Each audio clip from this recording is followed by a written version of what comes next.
এটি মনিটর করে, যেটি তত্ত্বাবধান করে সেটি হলো ক্যাবিনেট ডিভিশন। এবং ক্যাবিনেট ডিভিশন একেবারে ইন টাইম বলবো, ইন টাইম এসেছেন, এই জন্য আপনাদেরকে জেলা প্রশাসনের পক্ষ থেকে, আমার ব্যক্তিগত পক্ষ থেকে ধন্যবাদ। বিষয় নিয়ে আলোচনা করবো, সেটার জন্য আমি একটু প্রায় 10 মিনিট সময় নেবো। আমি মনে করি যে 10 মিনিটের বেশি লাগে। বর্তমান পৃথিবীতে নয়, সব সময় মানব সভ্যতার ইতিহাসে সেটা যোগাযোগের একটা মাধ্যম।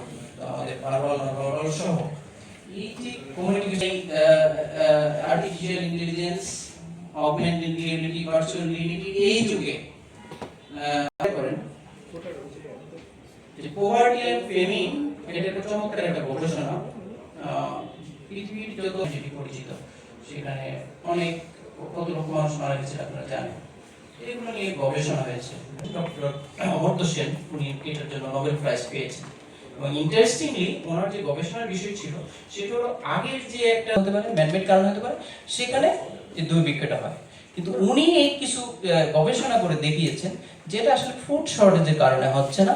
এটা 1941 সালে 1943 সালের তুলনায় 13% যে ফুড এটা কম ছিল। দুর্ভিক্ষ, সেখানে দারিদ্রতা, সেখানে কোনো ধরনের অন্যায়, সেটা হতে পারবে না। এটা শুধু দুর্ভিক্ষ একটা টার্ম, বাট আগে যেটা হতো শুধু প্রিন্ট মিডিয়া, এখন পরবর্তীতে ইলেকট্রনিক মিডিয়া আসছে, বর্তমানে এটা সোশ্যাল মিডিয়া আসছে, এবং প্রত্যেকটা সুন্দর একই কথা।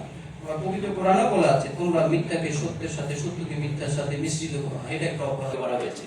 এবং সেখানে বিশেষ করে সরকার এবং নির্বাচন কমিশন আমাদেরকে কিছু ইনস্ট্রাকশন দিয়েছে, যারা তথ্যগুলো নিয়ে কনভে করবে, এবং সরকারের বিভিন্ন যে প্রচারগুলো সেটা জেলা তথ্য অফিসার যারা আছেন ওনাদের